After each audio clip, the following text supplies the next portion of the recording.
आज के वीडियो में हम लोग देखेंगे बीपीएससी टीचर के लिए रीजनिंग का 10 बहुत ही महत्वपूर्ण क्वेश्चन और साथ ही उसके कंप्लीट कॉन्सेप्ट को। तो बने रहिएगा वीडियो के अंत तक। नमस्कार दोस्तों, स्वागत है आप सभी का आपके अपने परिवार मैथ्स वाटिका में। दोस्तों मैं हूं रुपेश यादव। तो आइए शुरू करते हैं आज के क्लास को। देखिएगा पहला क्वेश्चन आपके सामने है जो कि आपका डाइस यानी कि पासे से है। बोला क्या गया है कि उस पासे का चयन करें जिसे निम्नांकित सीट के रेखाओं पर मोड़ने पर प्राप्त किया जा सकता है। यह क्वेश्चन आपका ओपन डाइस का दे रखा है, ठीक है। पासे को यानी कि डाइस को खोलकर यहाँ पे दिया गया है और हम लोगों से यह पूछा गया है कि जब हम इस पासे को मोड़ेंगे तो मोड़ने के बाद जो पासा बनेगा, जो डाइस बनेगा, वह किस तरीके का दिखेगा, यानी इन चारों ऑप्शन में से कैसा हमें दिखाई देगा। ओपन डाइस के क्वेश्चन को हम लोग कैसे बनाते हैं, तो सबसे पहले हमें यह पता लगाना होगा कि कौन सा नंबर किस नंबर के विपरीत में आएगा। तो विपरीत नंबर पता लगाने का तरीका है कि या तो आप ऊपर से नीचे देखिए, अगर डाइस आपका ओपन है तो या तो ऊपर से नीचे देखिए या फिर बाएं से दाएं देखिए। जो अल्टरनेट में आएगा ना वह एक दूसरे के विपरीत में होगा।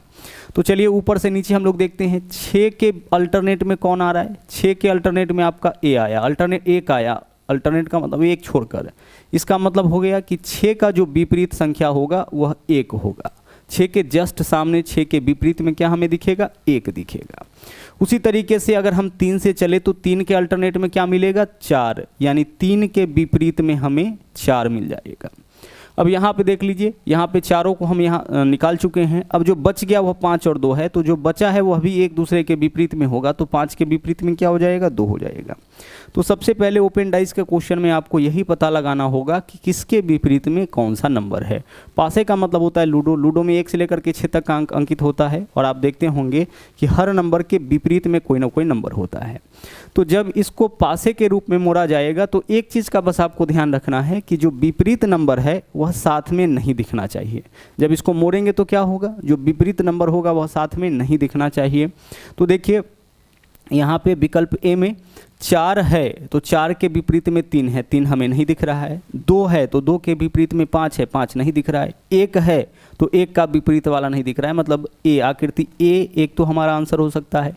आगे बढ़ते हैं, आगे चेक करते हैं, क्योंकि ऑप्शन इस तरीके से है केवल सी, डी और बी, यानी 1 से ज़्यादा यहाँ पे पिक्चर जो है वो हमारा आंसर हो सकता है। तो आगे भी चेक करना होगा। आकृति बी को चेक करिए। बी में क्या है? देखिए 3 के विपरीत में 4 है, तो 3 और 4 दोनों साथ में नहीं दिखना चाहिए, तो आकृति बी हमारा आंसर नहीं होगा। 2 विपरीत नंबर जो है वह कभी भी एक साथ नहीं दिखेगा, ठीक है। मान लीजिए लूडो में ऊपर 6 है तो नीचे 1 होगा, तो जिस समय आपको 6 दिखेगा उस समय 1 नहीं दिखेगा। जब आप इसको अपोजिट कर लीजिएगा ऊपर में 1 आ जाएगा, फिर आपको 6 नहीं दिखेगा। तो विपरीत नंबर साथ में नहीं दिखना चाहिए। इसमें चलिए 3 है तो 3 है तो 3 के विपरीत में 4 है, तो 3 के साथ 4 नहीं है। 2 है तो 2 के विपरीत में 5, तो 2 के साथ 5 नहीं है। 1 है तो 1 के विपरीत वाला जो संख्या वो नहीं होना चाहिए, मतलब 1 है तो 6 नहीं होना चाहिए, तो 1 है 6 नहीं, मतलब ये भी हमारा आंसर हो सकता है, ठीक है। यहीं से अपना आंसर चुन लेंगे, ए और सी। विकल्प बी हमारा आंसर होगा। आइए इसको भी चेक कर लेते हैं। इसमें क्या दिक्कत है? इसमें देखिए 6 और 1 एक दूसरे के विपरीत है, हाँ सर है, और इसमें 6 और 1 दोनों आ गया, यानी 2 विपरीत नंबर जो है वह कभी भी साथ में नहीं आ सकता है। यहाँ पे आ गया है, इसलिए विकल्प डी भी हमारा, आकृति डी भी हमारा आंसर नहीं होगा। तो आंसर क्या होगा? पिक्चर ए और पिक्चर सी, ऑप्शन डी, ए और सी दोनों। आगे बढ़ते हैं, अगले क्वेश्चन में आइए। वेन आरेख से एक क्वेश्चन आपका पूछा जाएगा। यहाँ पे हमें यह बताना है कि यात्री जहाज और ट्रेन के बीच में सबसे बढ़िया रिलेशन कौन सा वेन डायग्राम दर्शाता है। तो देखिए अगर हम बात करें यात्री का, इसको हम ले लेते हैं यात्री, ठीक है। अब यात्री का जो कुछ हिस्सा है वह आपका ट्रेन से यात्रा कर सकता है। इसको अगर हम ट्रेन मान ले, यह जो वेन डायग्राम है उसको अगर हम ट्रेन से मान ले, तो यात्री का कुछ हिस्सा किससे सफ़र करेगा? ट्रेन से सफ़र करेगा। ऐसा तो नहीं है कि सभी यात्री ट्रेन से सफ़र करता। अगर सभी यात्री ट्रेन से ही सफ़र करता तो हम कुछ इस तरीके से बनाते। तो यहाँ पे क्या होगा? यहाँ पे यात्री जो है, यात्री में से कुछ ट्रेन से सफ़र करेगा, ठीक है। इसके अलावा कुछ यात्री जो होगा वो किससे यात्रा करेगा? कुछ यात्री आपका जहाज़ से यात्रा करेगा, और बाकी आपका बस से भी कर सकता है, नाव से भी कर सकता है, और भी संसाधन यूज कर सकता है। तो इसका जो सबसे बेस्ट वेन डायग्राम होगा यह आपका यही होगा, ठीक है। तो विकल्प डी हमारा इस क्वेश्चन का सही आंसर हो जाएगा। अगर हम इसको यात्री मानते हैं तो यात्री का कुछ हिस्सा जो है वह ट्रेन से भी कर सकता है यात्रा, और यात्री का कुछ हिस्सा आपका बस से भी, जहाज से भी यात्रा कर सकता है। तो विकल्प सी आपका इस क्वेश्चन का सही आंसर हो जाएगा। आगे बढ़ते हैं, अगला देखिए। अगला क्वेश्चन है, यह एक लेटर सीरीज है और इस सीरीज को हम लोग को पूरा करना है। अक्षर का कौन सा समूह खाली स्थानों पर क्रमवार रखने से दी गई अक्षर श्रृंखला पूरा होगा। ठीक है, कैसे बनाते हैं इस तरह के क्वेश्चन को थोड़ा ध्यान से समझिएगा। आप चाहे तो लेटर काउंट कर सकते हैं कि कुल मिला के कितना लेटर है। देखिए 1 2 3 4 5 6 7 8 9 10 11 12 13 14 15 16, यहाँ 16 है। तो 16 है तो क्या हो सकता है, 16 है तो 4-4 का आपका ग्रुप यहाँ पे बनाया जा सकता है। तो 4-4 का ग्रुप बनाइए। 1 2 3 यहाँ पे देखिए 4 खत्म कर लिए। 1 2 3 यहाँ पे हम लोग 1 2 3 एन पे आके ख़त्म कर लिए। 1 2 3 एन पे आकर के ख़त्म कर लिए। 4-4 का ग्रुप बना लिए। अब किसी मतलब कंपेयर करके हम लोग आंसर कर लेंगे। ठीक है, पहले ग्रुप के बाकी के ग्रुप से कंपेयर करिए।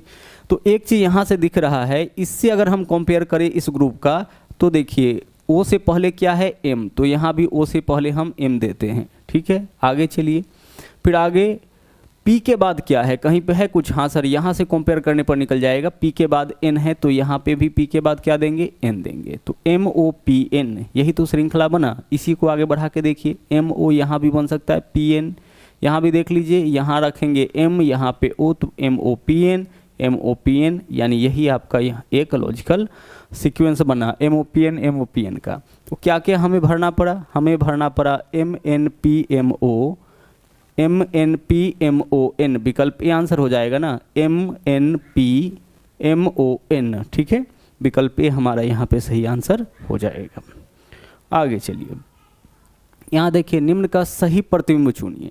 प्रतिबिंब चुनना है और कैसा है ये आपका दर्पण प्रतिबिंब है। दो तरीके से क्वेश्चन आता है, एक तो दर्पण का और दूसरा जल का। अभी 2 क्वेश्चन हम लोग दर्पण का करेंगे और एक क्वेश्चन फिर हम लोग जल का भी करेंगे। दर्पण में क्या होता है, या तो मिरर, यह दर्पण ही है, यह आपका मिरर ही है, और इस मिरर को आपको राइट में भी रखा जा सकता है या फिर वस्तु के लेफ्ट में भी, या सीधे क्वेश्चन में आपसे यह पूछा जाएगा कि इसका दर्पण प्रतिबिंब क्या होगा। तो अगर क्वेश्चन समझ में आ गया कि दर्पण का है, तो दर्पण में क्या होता है कि किसी भी चीज़ का जो प्रतिबिंब बनता है वो राइट टू लेफ्ट बनता है। किस तरीके से बनता है, राइट टू लेफ्ट। जैसे मान लीजिए कि यहाँ पे अगर हम एरो इस तरीके से रखे हैं तो इसका प्रतिबिंब क्या होगा, राइट टू लेफ्ट, यानी हमें कुछ इस प्रकार से दिखेगा। अब इसका डायरेक्शन किस तरफ है, दाहिनी ओर है, हमें कैसे दिखेगा, बाईं ओर दिखेगा।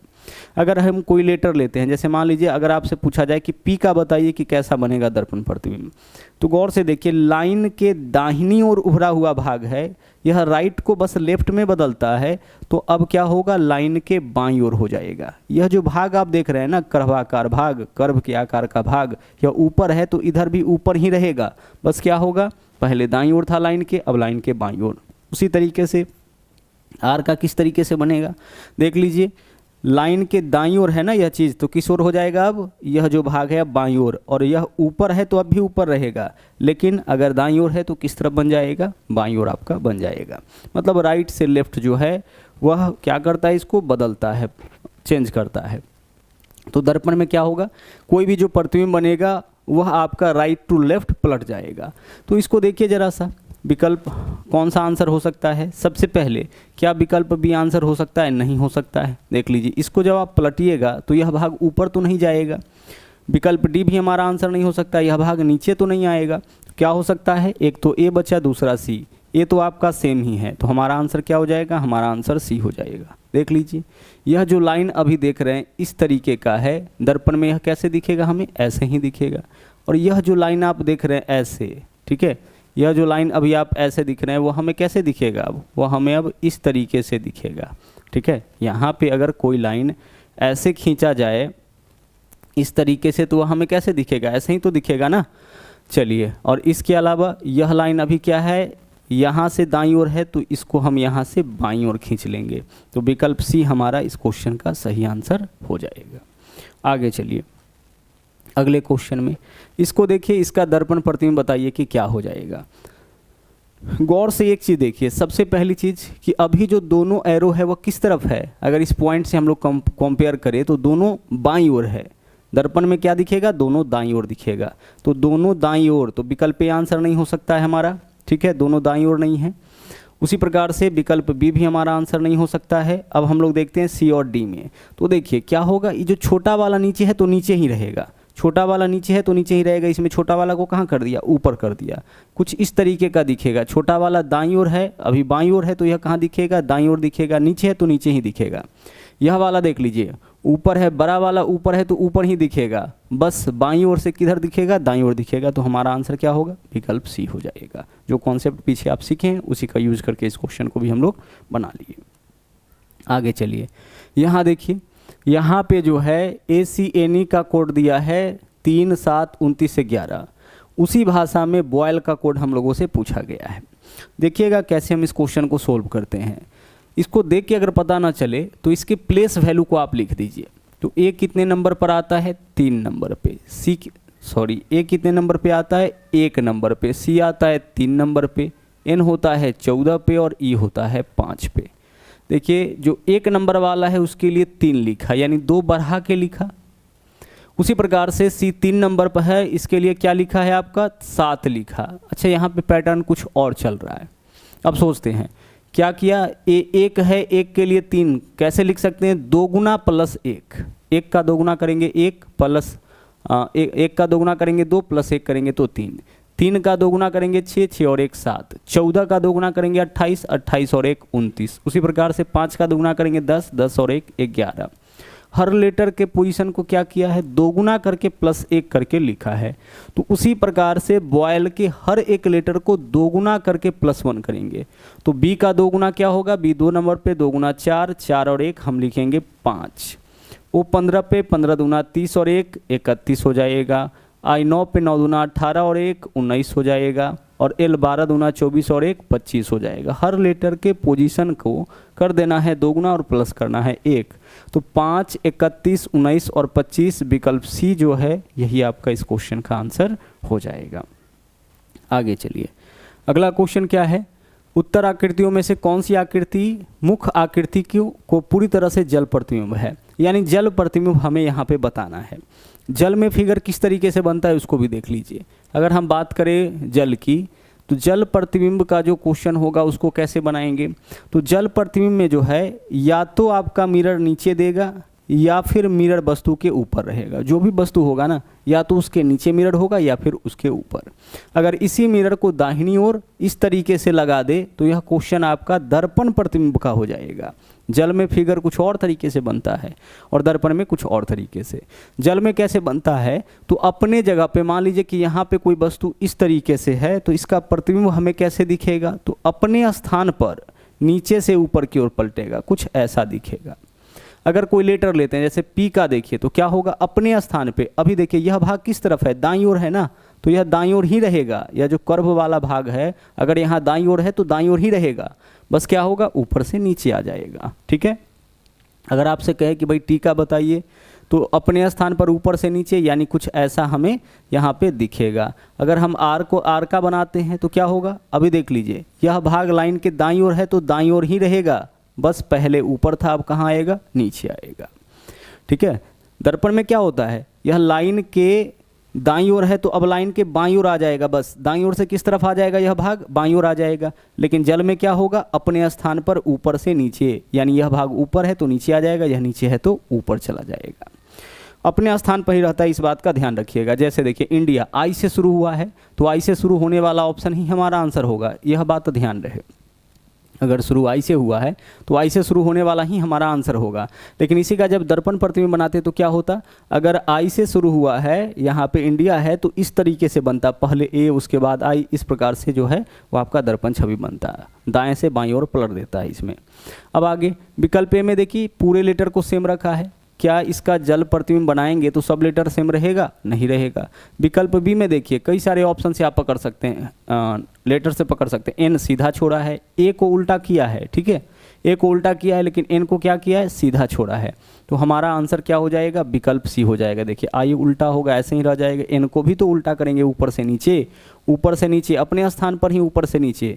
डी को, आई को और ए को, सभी लेटर को जब हम लोग ऊपर से नीचे की ओर पलटेंगे तो हमें विकल्प सी के जैसा यहाँ पे दिख जाएगा। आगे चलिए, अगला क्वेश्चन देखिए क्या है, एक घड़ी के घंटे वाली सुई 18 डिग्री घूमती है तो उसी दौरान मिनट की सुई कितना डिग्री घूमेगी। पहले आपको यहाँ पे हम यह बताते हैं कि घड़ी के घंटे और मिनट की सुई का चाल क्या होता है। सबसे पहले देखते हैं मिनट के सुई का चाल कि जो मिनट वाला सुई है वह 1 मिनट में कितना डिग्री चलता है। अगर हम बात करें मिनट वाली सुई का तो वह 1 मिनट में जो है वह 6 डिग्री का कोण बनाता है। कितना डिग्री का? 6 डिग्री का कोण। कैसे 6 डिग्री बनाता है? अगर पूछा यह जाए कि भाई मिनट का जो सुई है यह पूरा एक चक्कर लगाने में कितना समय लगाएगा, तो आप बोलोगे कि सर यहाँ से चलना शुरू किया वापस यहाँ तक आने में ना इसको लगता है पूरा का पूरा 1 घंटा का समय। 1 घंटा कहने का मतलब 60 मिनट में मिनट वाला सुई जो है वह एक चक्कर लगाता है, और एक चक्कर लगाने का मतलब पूरा सर्किल बनाना, और सर्किल बनाने का मतलब 360 डिग्री। तो 60 मिनट में अगर 360 डिग्री का कोण बनाता है तो 1 मिनट में 360/60 यानी कि 6 डिग्री का कोण बनाएगा। तो सीधे इस बात को आप याद रखिएगा कि जो मिनट वाला सुई है वह पूरा एक चक्कर लगाता है 1 घंटा यानी कि 60 मिनट में, और एक चक्कर लगाने का मतलब 360 डिग्री। तो 60 मिनट में 360 डिग्री का कोण बनाता है तो 1 मिनट में 360/60 यानी कि 6 डिग्री का कोण हो जाएगा। उसी प्रकार से अगर हम बात करें आवर वाले सुई की यानी घंटे वाले सुई की, तो जो घंटा वाला सुई है ना वह 1 घंटे में जो है वह आपका क्या करता है, नहीं 12 घंटे में एक चक्कर लगाता है। अगर आवर वाले सुई की बात करें छोटा वाला सुई तो वह जो पूरा एक चक्कर लगाता है उसमें पूरा 12 घंटा का समय। तो 12 घंटा में यह 360 डिग्री का कोण बनाता है। तो 1 घंटा में कितना, 12 या 36 30 डिग्री का। तो 1 घंटा में 30 डिग्री यानी 60 मिनट में 30 डिग्री। तो 1 मिनट में यह आधे डिग्री का कोण बनाएगा। बस इस दोनों बात को आप याद रखिए, ठीक है। इस दोनों बात को बस आप याद रखिए, इस पे आधारित क्वेश्चन को आप आसानी से बना सकते हैं। मिनट वाली सुई का स्पीड क्या है? मिनट वाली सुई प्रत्येक मिनट में 6 डिग्री का कोण बनाएगा। 1 मिनट में 6 डिग्री, तो 2 मिनट में 12, 3 मिनट में 18, 4 मिनट में 24। उसी प्रकार से जो आवर वाला सुई है, जो घंटे वाली सुई है, वह 1 मिनट में आधा डिग्री चलता है। इस तरीके से जब पूरा चलेगा तो 360 डिग्री चलेगा। तो घंटा वाला जो सुई है वह धीरे धीरे चलता है, आप देखते होंगे बहुत धीरे चलता है। तो यह 1 घंटे में सिर्फ आधा डिग्री का कोण बनाएगा। 1 मिनट में सिर्फ आधा डिग्री का, तो 2 मिनट में 1 डिग्री, 4 मिनट में 2 डिग्री, यानी जितना मिनट होगा उसका आधा डिग्री कोण बनाएगा। और मिनट वाला जितना मिनट होगा उसका 6 गुना कोण बनाएगा। अब क्वेश्चन में आते हैं, देखिए क्या बोला। एक घड़ी में घंटे वाली सुई 18 डिग्री। अच्छा सोचो आप जरा सा, घंटे वाली सुई 18 डिग्री घूमने में कितना समय लेगा? तो आधा डिग्री का कोण बनाता है 1 मिनट में, तो 18 डिग्री का कोण बनाने में इसको लग जाएगा 36 मिनट, क्योंकि जितना मिनट उसका आधा कोण बनाता है। आधा डिग्री प्रति मिनट, 1 मिनट में आधा डिग्री। तो 18 डिग्री का कोण बनाने में कितना समय लग जाएगा इसको? 36 मिनट। 36 मिनट में ही 18 डिग्री, है ना। अगर आपसे पूछे कि 10 डिग्री का कोण बनाने में कितना समय, 20 मिनट में यह 10 डिग्री का कोण बनाएगा। ओके, चलिए। अब बोला है कि घड़ी के घंटे वाली सुई 18 डिग्री घूमती है, इसका मतलब कि 36 मिनट समय इसको लगता होगा। उसी दौरान यानी 36 मिनट में ही मिनट वाली सुई कितना डिग्री घूमेगा? उसी समय में यानी कि 36 मिनट में ही मिनट वाला सुई, तो मिनट वाला सुई 1 मिनट में 6 डिग्री। तो क्वेश्चन यही है कि 36 मिनट में यह कितना डिग्री घूमेगा? तो 36 गुने 6 कर लीजिए, कितना हो जाएगा आपका? 216। यानी जितने समय में घंटा वाला सुई 18 डिग्री घूमेगा उतने समय में जो मिनट वाला सुई है वो आपका कितना डिग्री घूमेगा? 216। अगर आपसे यह पूछे कि भाई जितने समय में घंटा वाला सुई 10 डिग्री, तो घंटे वाले सुई को 10 डिग्री घूमने में तो 20 मिनट का समय लग जाएगा, और 20 मिनट में मिनट वाला सुई कितना बना देगा कोण? तो मिनट वाला सुई प्रत्येक मिनट में 6 डिग्री, तो 20 मिनट में 20 गुना 6 120 डिग्री का कोण आपका बना देगा। आगे चलिए, अगला क्वेश्चन क्या है। घड़ी में मिनट की सुई 1 घंटा में डैश मिनट आगे बढ़ती है। मिनट वाला सुई घंटा वाला सुई से कितना मिनट आगे बढ़ जाता है? 55 मिनट आगे बढ़ता है। आइए इसको प्रैक्टिकली चेक करते हैं। देखिएगा यहाँ पे अगर कोई क्लॉक है और हम सबसे पहले दोनों सुई को लेते हैं, यहाँ पे दोनों सुई कहाँ पे होगा आपका? 12 पे लेते हैं, ठीक है। दोनों सुई अभी 12 पे है। जो आवर वाला सुई है और जो मिनट वाला सुई है, अभी दोनों का दोनों सुई कहाँ पे है? सर दोनों का दोनों सुई अभी 12 पे है। अब इसको चलाना शुरू करिए, गौर से देखिएगा। यहाँ पे 1 है आपका, ठीक है, और 12 और 1 के बीच में कितना मिनट का दूरी है? अगर देखा जाए तो 5 मिनट का ही तो दूरी है। 12 से 1 2 3 4 5 मिनट का ही तो दूरी होता है हर आवर के बीच में। तो देखिएगा यहाँ पे जब एक सुई यानी आवर वाला सुई जब पूरा एक चक्कर लगा के यहाँ तक पहुँचेगा तो इसको कितना समय लग जाएगा, इसको लग जाएगा 60 मिनट। ठीक है, इसको क्या लग जाएगा 60 मिनट, यानी कि यह 60 मिनट चल चुका है। और उतने ही समय में जब यह पूरा एक चक्कर लगा लेगा उतने ही समय में जो आवर वाला सुई है वह 12 से बढ़ के कहाँ पे आएगा, 1 पे आएगा। यानी सिर्फ कितना मिनट आगे बढ़ा, यह सिर्फ 5 मिनट आपका आगे बढ़ा है। यह कितना आगे बढ़ा, 5 मिनट आगे बढ़ा। तो घंटा वाला सुई पूरा 60 मिनट चला, उतने समय में यह मात्र 5 मिनट आगे बढ़ा। यानी आवर वाला यानी मिनट वाला सुई जो है वह घंटा वाला सुई से कितना ज़्यादा चला है, 55 मिनट ज़्यादा चला है। तो यही हमें इस क्वेश्चन में बताना था। विकल्प हमारा इस क्वेश्चन का सही आंसर हो जाएगा। ठीक है, चलिए तो यह था आपका आखिरी क्वेश्चन। इस वीडियो में इतना ही। और हाँ, अगर आप हमारे चैनल पर नए हैं तो इस चैनल को सब्सक्राइब जरूर करें, इसके अलावा लाइक और शेयर करते रहें। साथ ही साथ इस वीडियो के अंदर जो है वो रीजनिंग के इंपॉर्टेंट टॉपिक का आपको प्लेलिस्ट भी मिल जाएगा, जहाँ से जाकर के आप और भी टॉपिक के वीडियोज़ को देख सकते हैं। तो चलिए मिलते हैं अगले वीडियो में। थैंक यू, जय हिंद।